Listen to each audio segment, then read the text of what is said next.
Hello, everyone, and welcome to today's virtual time series meetup. My name is Caitlin Croft, and I'm very excited to be joined today by Mirko, who will be showing how he is using InfluxDB to monitor his internet service provider. Once again, this session is being recorded and will be made available later today, and the slides will be made available as well. And please feel free to post any questions you may have in the Q&A or the chat. And without further ado, I'm going to hand things off to Mirko.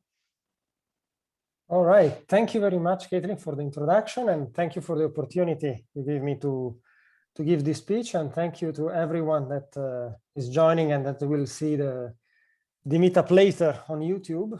And so, just for starters, let's have an introduction on who am I. So I am Mirko. I'm coming from the Influx community. So I am in the Slack community, and I got this opportunity from there, and I got also a lot of hints from that community to do my projects, my homemade project. And as a person, I'm a travel addicted and photography enthusiast. So here it's myself out in the field. I am in the Svalbard Island here, so pretty close to the North Pole.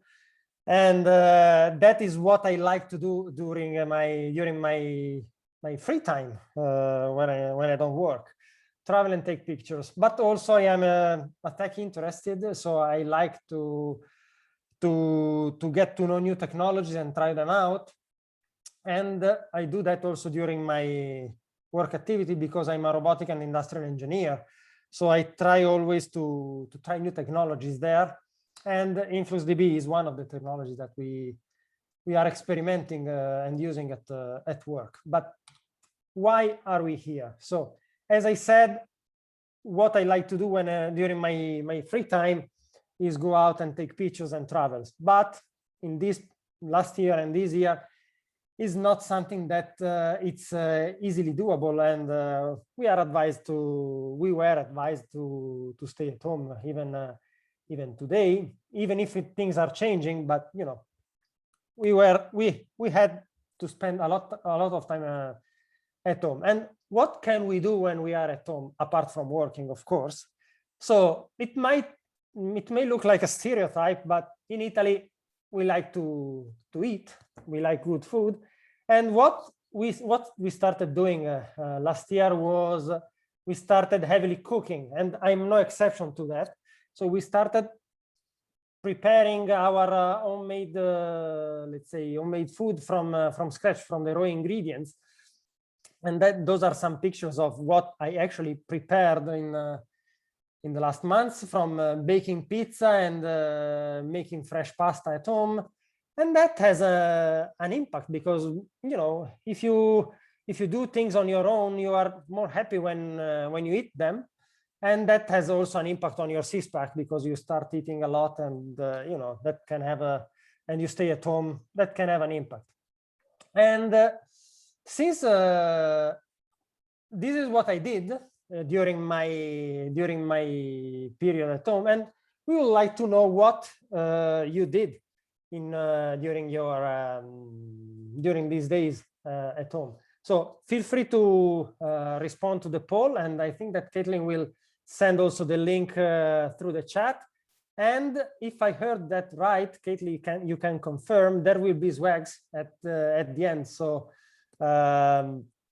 we will pick the best, let's say, the best homemade project during the best quarantine project, and there will be Influx Data swags for that. So just feel free to vote, and pay attention. You have to put your name in the when you vote, so that we can recognize you and send you out the swag, and Influx people can send you out the swag. So what else can we do when we are at home? We can do whatever, and we did actually, whatever also is made available through the internet. So apart from working, what we started doing was video calls with our friends. And also we started heavily watching movie streamings, TV series, and so on and so forth. So we started heavily using the network infrastructure of our work community, and that, of course, has a huge impact on that infrastructure, because those services are not usually sized to keep up with such large, let's say, usage from the community. They are actually dimensioned to have a lot more of capacity where there are workplaces, so that those can be, let's say, better handled and have the priority.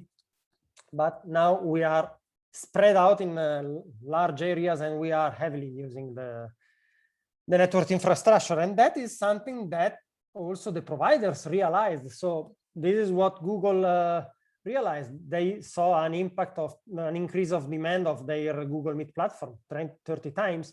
And in Europe, since we started also doing heavily streaming, as I said, Netflix and YouTube, for a period of time, they had to cut out the full HD resolution from their streaming website, let's say, from the streaming platforms, in order to keep up with the demand.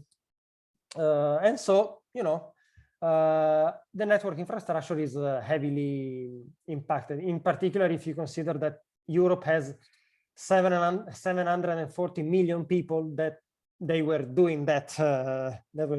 So the impact is pretty obvious. So that was made me wonder what was happening at my place from the network point of view. So how is my internet service provider doing? Because when I was working in the very first period 1 year ago, I realized that from time to time, the video calls were a bit hard, a bit slow. Here and there were minor issues. So I wondered, so what is going on? So this is my architecture, my network architecture at home. What I have a lot of different devices: my personal computer, my work computer, smartphones, tablets, smart TVs that are all connected. Basically, they are all connected to the internet. So, and they are exchanging data.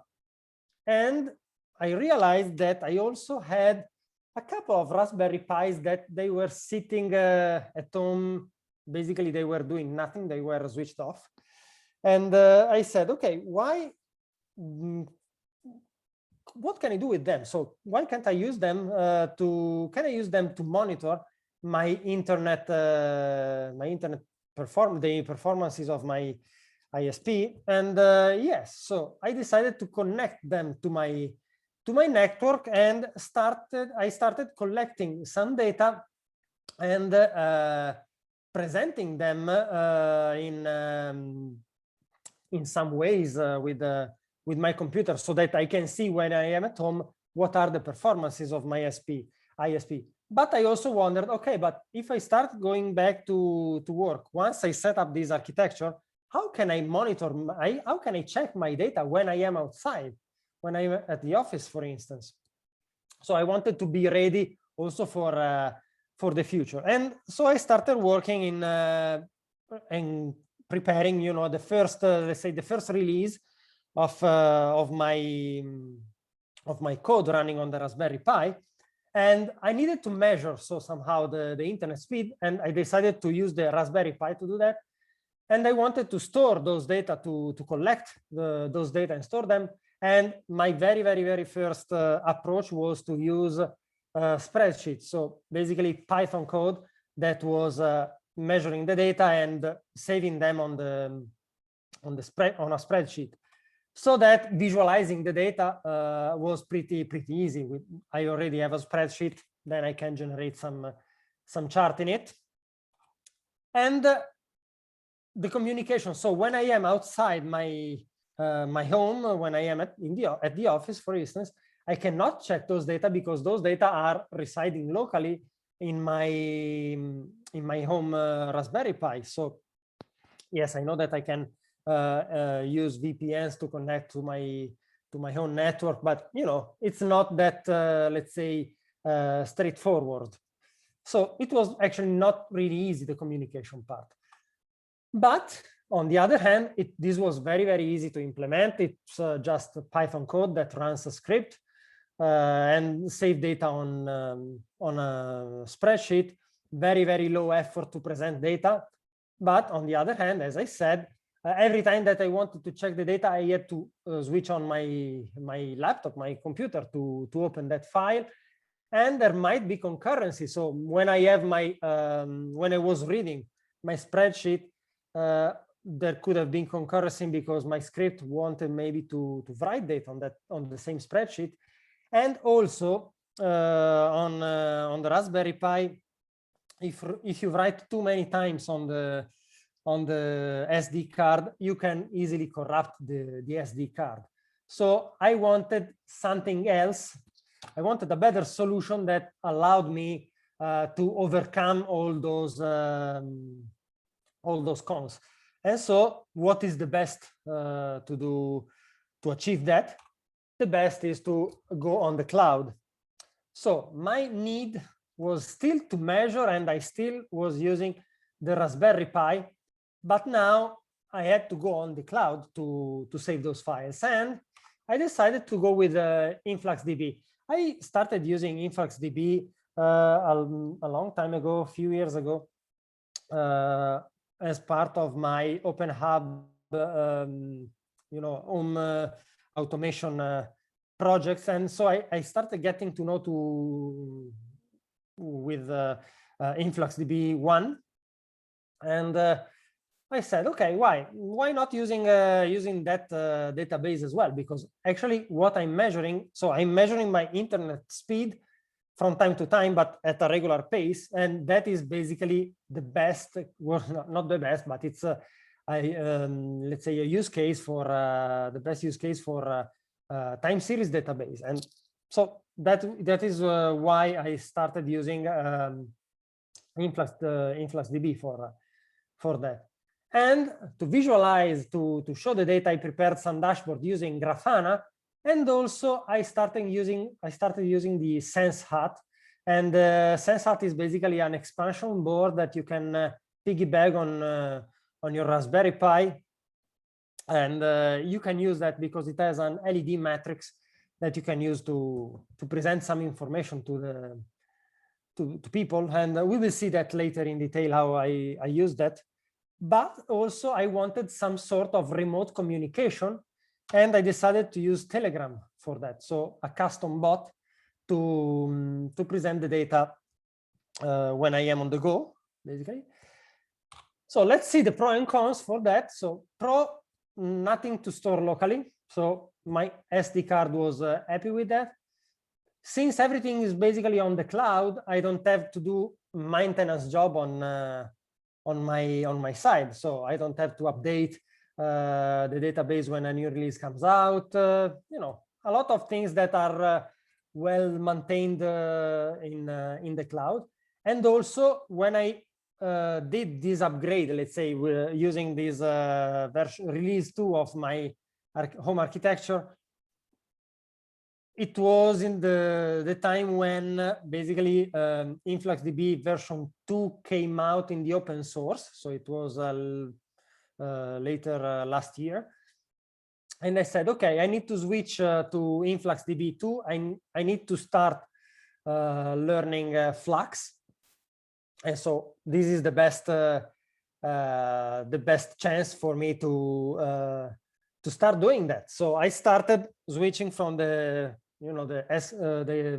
SQL-like language of InfluxDB 1. I started to use Flux, which is a lot more powerful than SQL, at least from my point of view. And it was a challenge that I decided to embrace, let's say, given that there was no rush, because it was not for work. It was just for for fun. So I took my time to learn that, and I really like that that language. It's very very powerful. And at least from my point of view, there were no cons to that. I mean, for my usage, this solution is pretty easy, pretty fine, and pretty okay. So I started implementing that, and okay, it was time for me. Time was mature for me to switch to InfluxDB 2. So first thing to do was to find a way to measure my internet, my network speed, my internet speed. There are several options out there to do this, to accomplish this task. And what I needed was something that was that I could that I can install on Debian-like operating system, because I'm running Raspbian on the Raspberry Pi, and I needed something that can be run through script, because I don't want to have an interactive, let's say, interface, even though interactive is fine for other tasks, but I didn't want to do that myself. I wanted to do that day and night. So it must have been something that can be scripted and run headless, let's say. And it has a public API, so something that can be used easily from with open source software. And I didn't need actually to have certified measurements. So there are some ways, some options to measure internet speed that can be somehow certified, and that can be used for, to certify your internet speed in order to have performances somehow certified by a third party. But this is something that I don't really need. And I also don't really need that it's a service with 100% uptime. I mean, it's just for me. If the server does not respond for any reason, I don't really care. I will skip that point for that point in time, and it's pretty fine for me. So what I decided to use, it was the Ookla Speedtest from speedtest.net. They have a Speedtest command line interface that can be easily installed on Debian-like operating system. So that is basically that was a pretty straightforward solution, let's say, for me. And this is what you can get from their website. So you can see the ping, download speed, network upload speed. And when you run it through the scripting interface, you can get more information. You can have some other pretty interesting data that you can store, and we will see how I'm using those data. Now, to store the data, as I said, I need a time series database, and it's just for fun. So I need something that is free, cloud-based, because I didn't want to maintain this solution at home, and still I didn't need 100% uptime, and I'm just measuring a few data points, and I'm not constantly measuring the internet speed. I'm just measuring it every 15 minutes. So it's the storage that I require is not that much. And so InfluxDB cloud free, the cloud free tier, it's exactly what I needed for my task. And also, given that it's web, the version 2, it's whole web based, you can run queries on their from their web interface. It's pretty easy, very easy to set up. It's a few clicks away, and you can start learning Flux from there pretty easily with the help of the InfluxDB Slack community and the documentation. So it's very easy and straightforward solution for me. As regards data visualization, I wanted to create a dashboard, at least a dashboard, to view my data, to summarize them.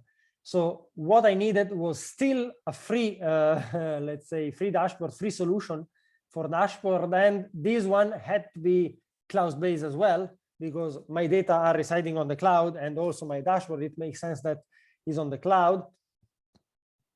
It has to be a nice looking, let's say, it has to have a nice looking interface from the web. And my desiderata, what I would like to have is something also that is app-based. I'm still working on that because I'm not yet there, but working on it. And what I didn't need was still the 100% uptime, and I actually didn't need to create a lot of dashboard. One is more than enough for me, maybe two, but there is not that much data to present with this for this project. So one is more than fine. And so I decided to go with Grafana. They still have they also have a cloud-free version that allows you to create some dashboards. So pretty and easy solution for me as well to go with them.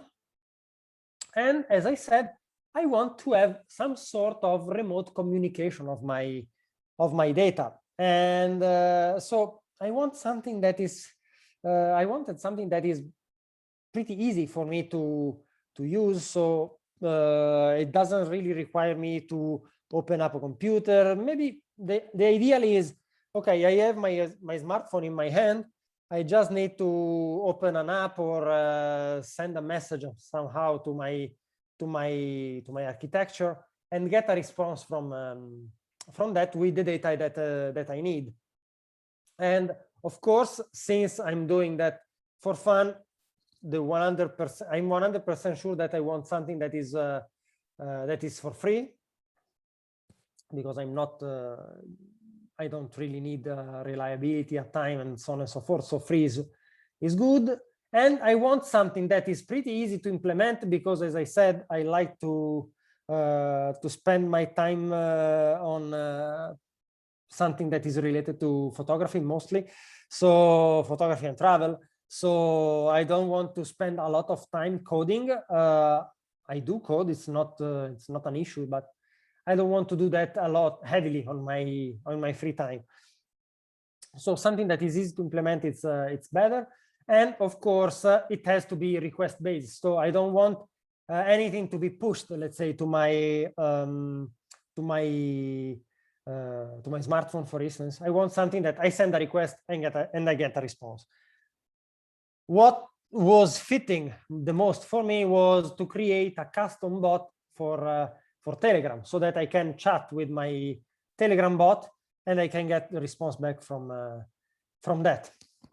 And so let's have a better look on how I implemented actually this in reality. So we will see part of the code that I had to write in order to achieve those tasks. So my architecture is partially on my local network on the left-hand side, and partially on the internet, on the cloud, on the right-hand side. So what do we have on the left-hand side? We have the two Raspberry Pis that I said that they were sitting at home, basically doing nothing. And on the right, we have the cloud side, so InfluxDB and Grafana. So on the first Raspberry Pi, I didn't actually need two Raspberry Pi for that, but I had two of them doing nothing. So I decided to split the task with between the two Raspberry Pis. So the first one is running telegraf, that is basically collecting the data from the UCLA Speedtest command line interface, and it's sending data to InfluxDB. So telegraf is doing it all. And on the other Raspberry Pi, I installed the SenseHut. So this is the expansion board that you can see that I piggybacked on my Raspberry Pi. And the SenseHut is basically part of the AstroPi project. The AstroPi project is a project from the European Space Agency, and it leverages on it uses this hardware to run code on in space. So there are a couple of Raspberry Pis with the SenseHat and some other buttons and so on and so forth on the International Space Station, and students from the European Space Agency, let's say countries, and Canada, I guess, they can participate in mission and run their code in space. So if you have kids at home that are from those countries, I invite you to have a look at that website so they can maybe participate to a mission and run their code in space. But what I was using from this expansion board is basically the LED matrix that you can see here. So I use that to provide some information to people at home in order to see the data from the speed test measurements I was running. And also this Raspberry Pi is running the Python code that is actually creating my custom Telegram bot. So it's getting basically the data from InfluxDB, it's reading the data from InfluxDB to do this operation, present the data on the LED matrix, and actually running the Telegram bot. And both of them are made through using Python, code. And also, of course, there is a connection between Grafana and InfluxDB for the dashboard side. Now, how do I run the speed test? So with the command line interface, you can run the speed test command from their package. And if you simply run speed test, it runs in an interactive mode so that you can see some data building up while they are calculated. So while the measurement is the download speed measurement is calculated, is measured, you can see a progress bar here, and the same it happens for the upload. So it's pretty interactive, and it's good for if the user want to run that manually, let's say from time to time to see the performances of the network. But of course, this is not actually the best solution when you want to run that through a script.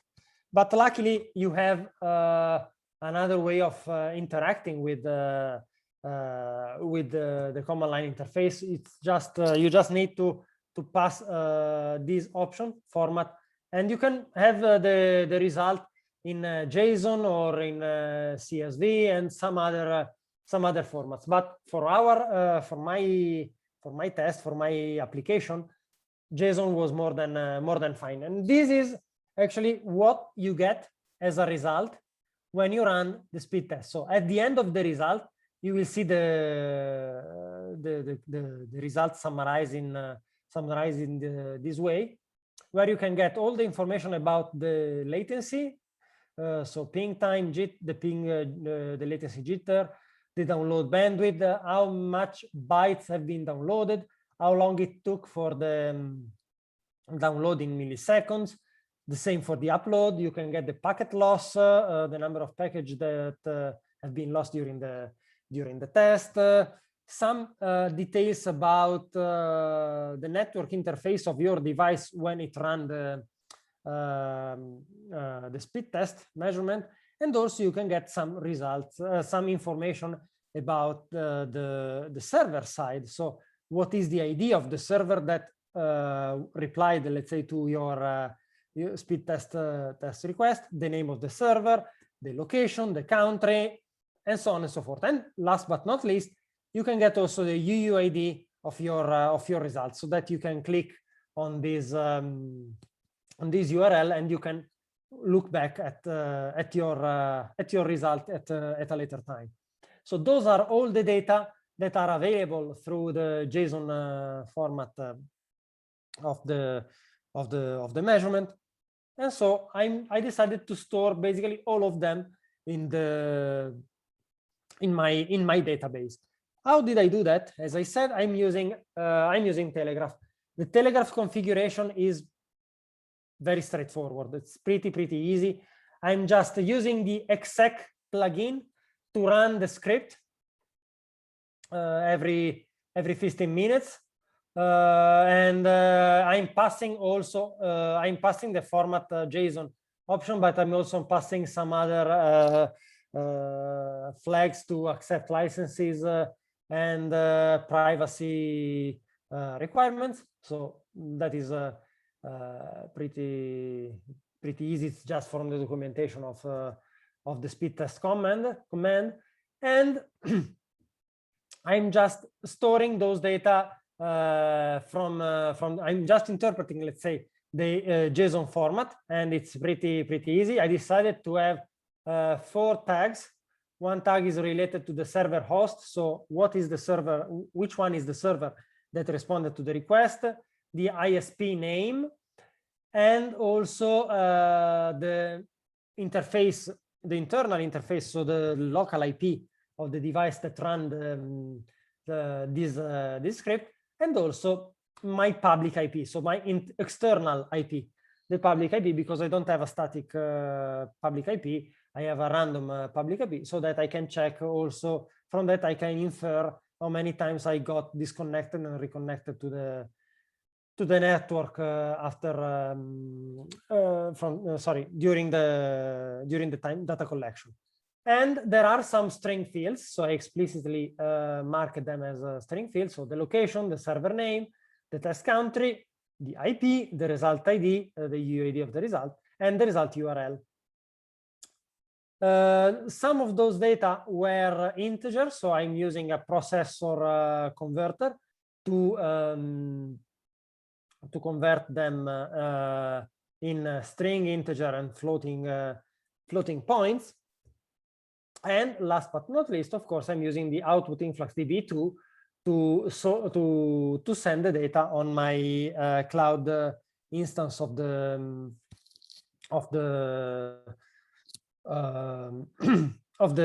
database. Now, after I have my database on the cloud, I can run, of course, some query to visualize my data. And this is the main, let's say, I would say this is the main query. Because this is the query that shows the bandwidth and the latency. As you can see, I'm using Flux to gather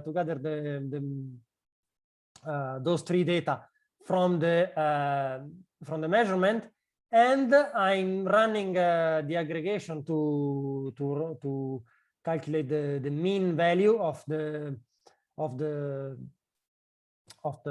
data, and I'm mapping them, I'm converting them, because the bandwidth is basically measured in bytes per second, and I'm converting them in bits per second in order to visualize the data on the dashboard. And this is a screenshot of the chart that comes out from there. So you can see the download speeds in green, the upload speeds in blue, and the ping latency in yellow. And this is presented. So the ping, the ping is in blue, and the upload speed is in yellow. And that you can see that I'm using the 2 axes for 2 y-axis, so that you can read the ping data on the right.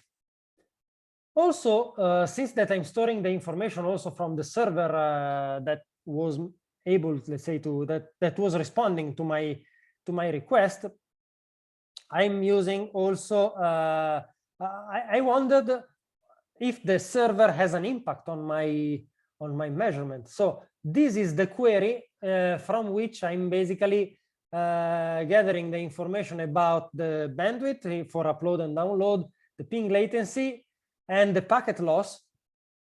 And with this query, I'm doing some calculation about basically the number of tests that I'm running through that against that server, the average download bandwidth from that server and upload as well, the average ping latency, and the average packet loss. And I'm doing that using the reduce functionality of the Flux language, so that I can, with one query, I can get already all my results already ready to be, let's say, shown in a table. And this is basically the table that I'm getting out of that I'm getting from there. So as you can see, you can find on the results on the server name, the server location, and those are the average speed in download and upload bandwidth, and the ping latency and the packet loss. So as you can see, the server has an impact on the quality of your results, because it depends, of course, on the load that that server has at that moment. So it cannot always, of course, respond with the maximum, the best performances. Also, I wanted to have a results list. So as I said, if you can, given the results UUID that is returned by the command line interface of this Speedtest, I wanted to have a table where I was showing when the test was run, the server name, the server location, and the result ID. And this is the pretty easy query that is doing that for me. And this is the result that you can get out from there. And if you click on one of these UUID, the web page of the Speedtest opens up, so that you can see the results from their website. I'm running also. I decided also to use the task functionality of the that InfluxDB is offering, and so I decided to run every day at 2 o'clock. I'm running a query that basically is calculating the average performances of the day before. Okay, so that I can draw some charts that can give me the information about how my network performed in the previous day. And here you can see the basically the blue line is the average download speed, while the dashed line are the minimum and maximum speed that I got from that day, so that I can clearly see what, let's say, I can have a gist on what happened in the previous day. So, for instance, in February 15th, we saw that there was a minimum of somewhere around 27 megabits megabytes per second. Megabits per second, and that is clear from this dashboard, and from this chart. Sorry. And this is actually at a glance what you can get from the recap dashboard. And as you can see, I decided to show a lot more data than the one I showed you from during my presentation. But basically, the information is always the same. So you can see the average download speed, the average upload speed. As regards the ping, yes, I showed the latency and also the jitter information that I collected from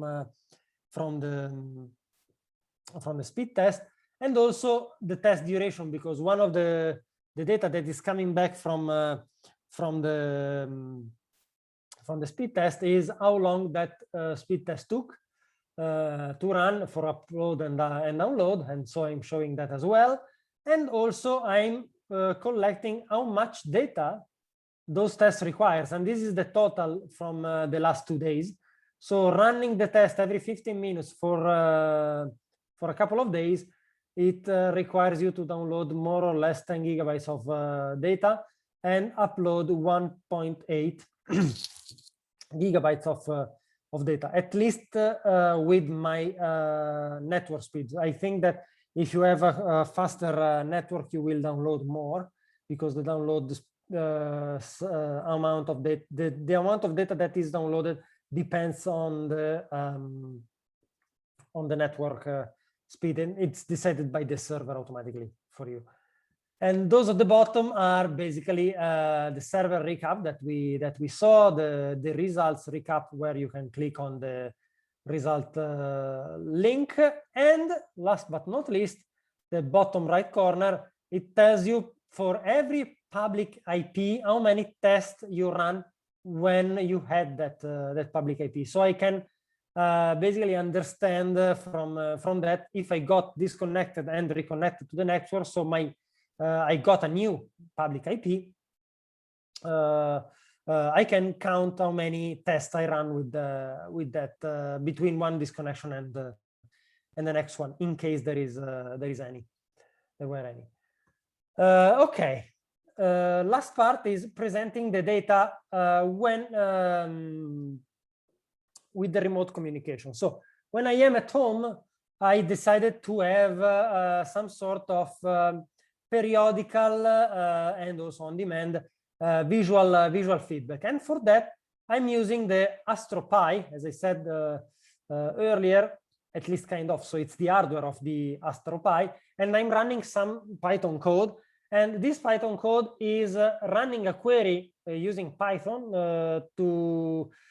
using the Python library for influx data. That you can see the example to run queries and gather the results from the influx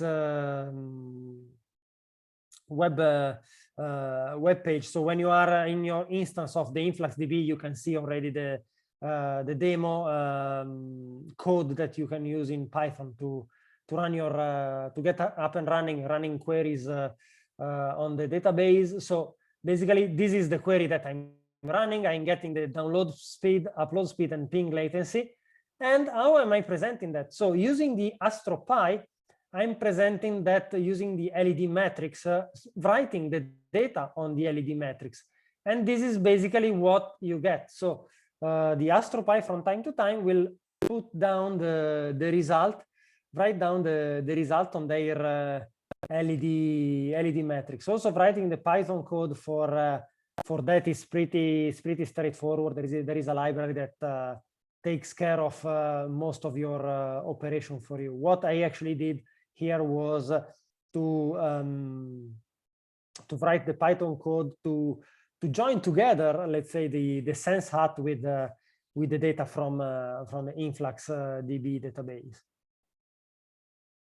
And what happens when I am on the go? So when I am not at home, I wanted to have something quick and easy to implement that was able to send my data on demand, to reply to my request. So I wrote my custom Telegram bot, and I decided not to go with Slack, which is an option actually in the free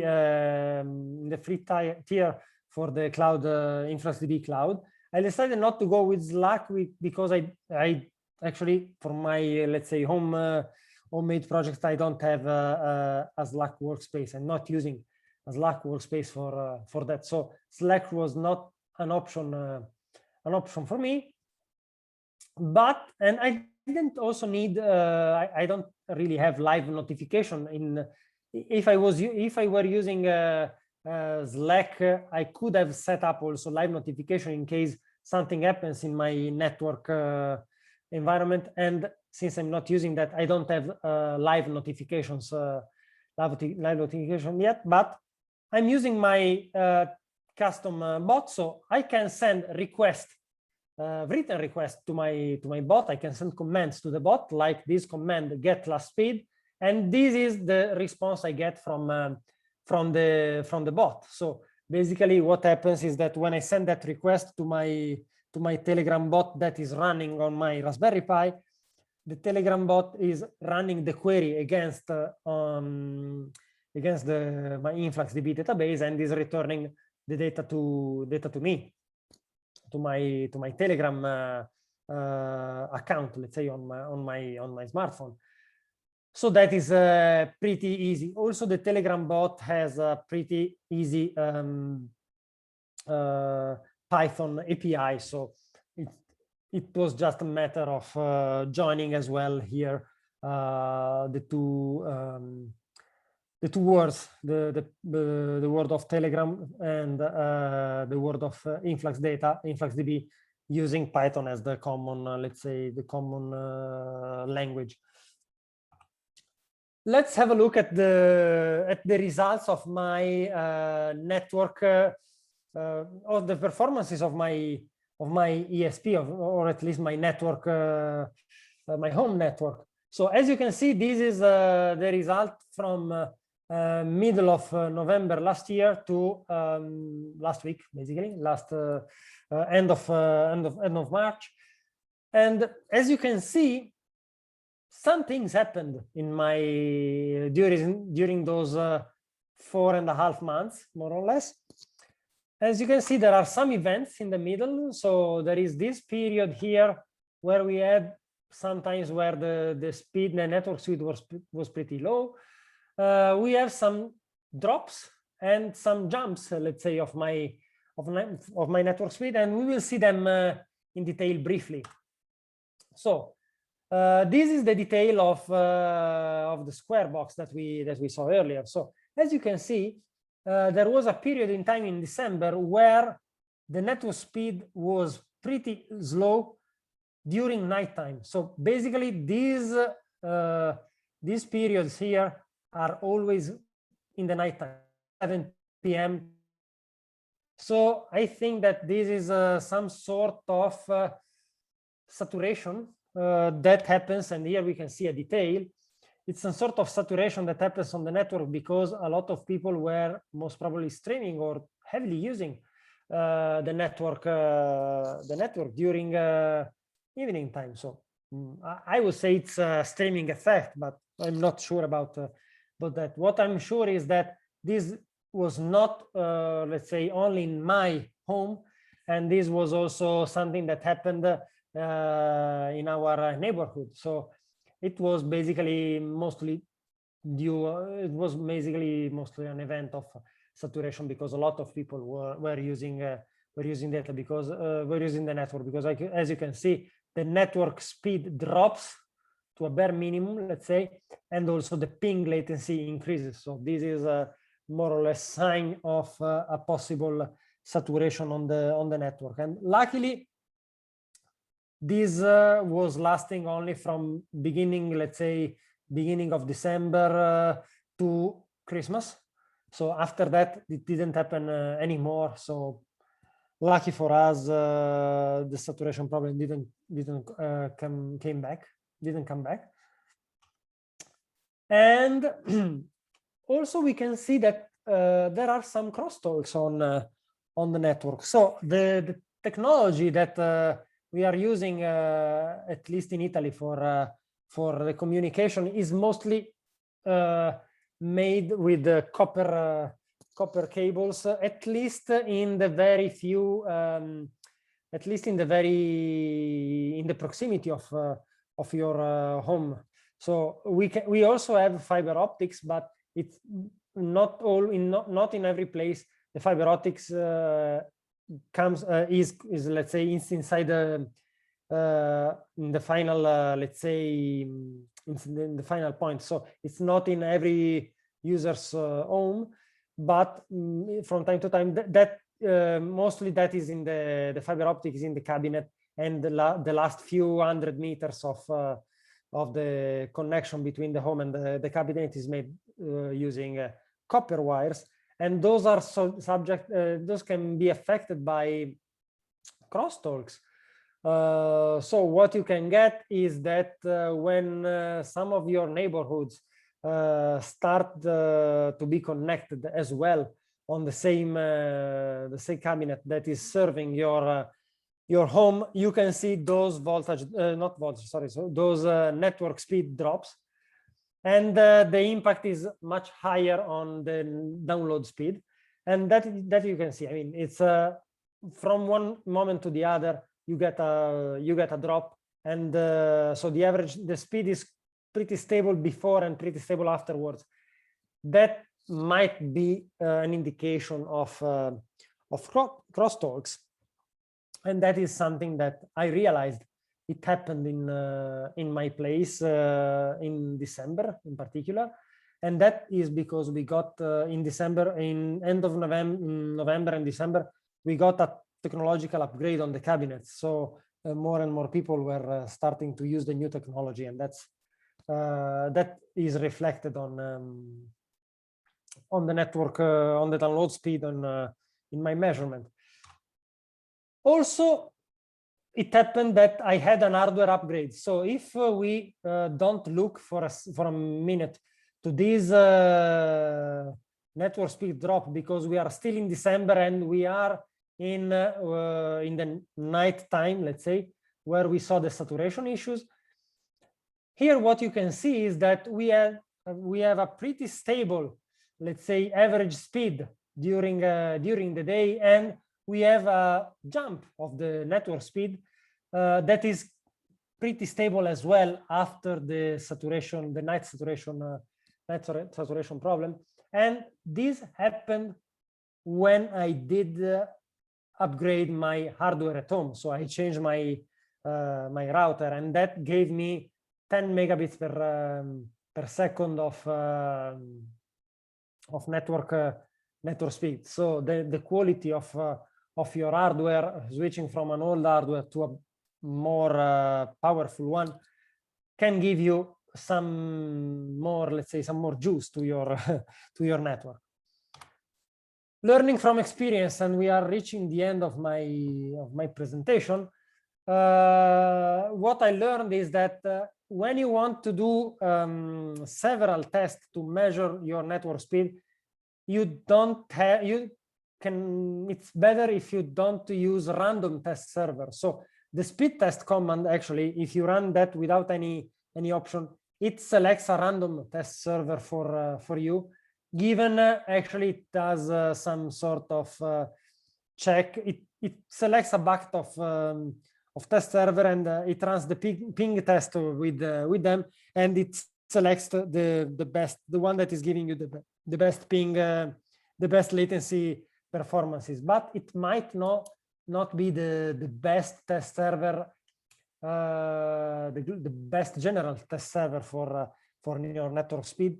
So what is my suggestion is to use the random test for a few days in order to gather information of which one is the test server that is giving you the better performances on the long run, and then stick with that server for all your following tests.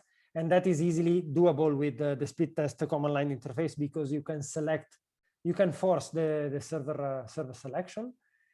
And also, it's an obvious suggestion is to use the best hardware possible also at home, because I learned from my experience, changing the hardware with the newest one gave me more or less 10% of network speed increase.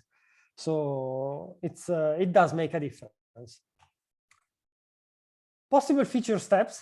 So we have an integration with smart. I would like to integrate, let's say, my test with smart speakers, so that I can ask my let's say my smart speaker, okay, what is the network speed right now, and get a response from that.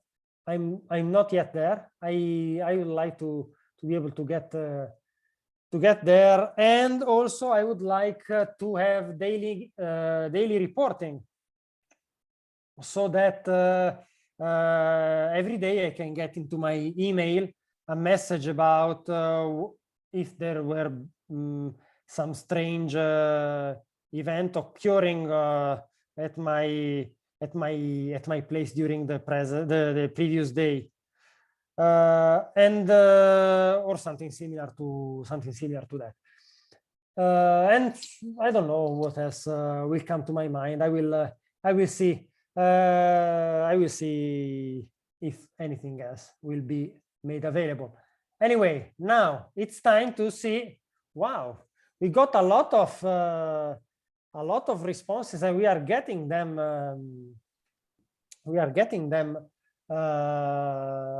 In the we are getting them live. So I'm asking Caitlin if you can join me. What can we do with that? Here. So what can? Are you able on your side to look at the results? Can you see them? I am presenting them in the slide. Can you see them? All right. So I'm just wondering because there's separate words that it sort of has split it into multiple things. So I'm just wondering it might actually be easier to see it. Let me see. Give me a second and I will try to look at them. Okay, where are they?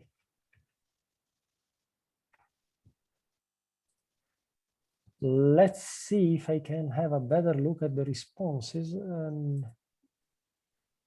response history. All right. So I can see the names and all right. So I will show you, I will present this. Now, can you see that? Yes, perfect. All right. So we have few people that sent their response. One, it's me actually, that I sent Cook. One, it's you, and we have these three fellas that sent their response. So I started renovating an old chair and I set up an Influx on my Raspberry Pi to gather and show the current past air quality near my house. Wow. Home network monitoring, including the computer's resources and the internet speed. Okay, so that is more or less what I presented. So the Santak is doing more or less what I presented today. And Brad, let's see, he set up Kubernetes across home bundle setup that is replicated to Azure Linode for redundancy when the home internet connection is unavailable. All right, so that one looks interesting as well. And you, Caitlin, did the same things that I did actually. So we both cooked. Yes, cooking was very popular. And Brad added in the chat also monitoring off gas from fermentation over time for brewing to get my recipes correct. Yeah, we had an Influxer present a few months ago about monitoring his fermentation process, his home brewing process. So I think that's been a pretty popular side project of people. Okay. Well, thank you so much, Mirko, for presenting. Would you, oh, perfect. I was in that session with Luke about home fermentation. Mirko, would you like to select your favorite answer and I will reach out to you and I will reach out to them to get some swag out. Okay, should I do that now? Sure, let's do it. Okay, so since I'm just picking this one because I'm curious about that as well, and it's something that I would like to do in the future, and it's measuring the air quality near my house. So yeah, the fella is Gregor. I mean, that one is the one that I would like to that I prefer the most. I mean, those are all interesting, all of them, but this one is the one that I prefer the most. Perfect. Gregor, I will reach out to you and maybe we'll have to get a meetup set up where you can show how you're doing this. I think that's becoming really popular, is monitoring air quality. Yeah, it's pretty interesting for me, at least for me. Yeah, awesome. Well, thank you so much. Oh, hey, Greg. Well, let me actually, Greg, if you want to quickly chat with Mirko, you can. I just allowed you to unmute yourself. Hi, hello. Hello. Hello. Yeah, so I didn't expect this. Yeah, so what I'm currently doing is I'm querying the Open Weather API. They actually have an endpoint that shows you current pollution around your area, putting that into Influx and then using Grafana to show it. Hmm. So Interesting. I never used Python before, so it took a while for me to actually do a call in Python, then do a proper JSON file, and then to upload everything into Influx. But since I'm almost on every meetup you guys do, so I actually learned a lot and managed to do this. So it's been running for a while now.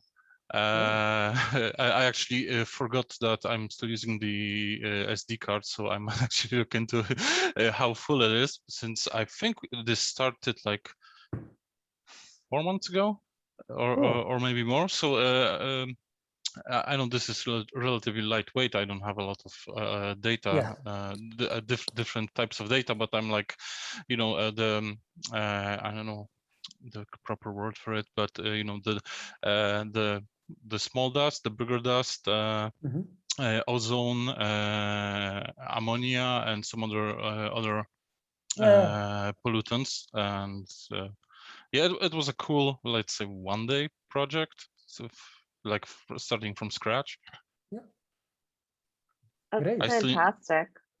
I still need to work on how the graphs look, since I'm not to be honest, they don't look really great, but yeah, I've added all the, like, you know, the alarm points for all the, you know, the pollution levels that are in the European laws. So I actually the everything turns red, and unfortunately in my area there's a lot of red.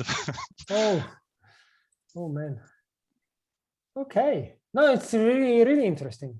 Really interesting. Yeah, it's always, that's what I love about, you know, open source technologies, and, you know, the InfluxDB community definitely doesn't disappoint. It's always fun to see what you guys have done with it, you know, how, you know, especially now, right? We're all stuck at home tinkering. So I appreciate, Greg, you sharing more details about that.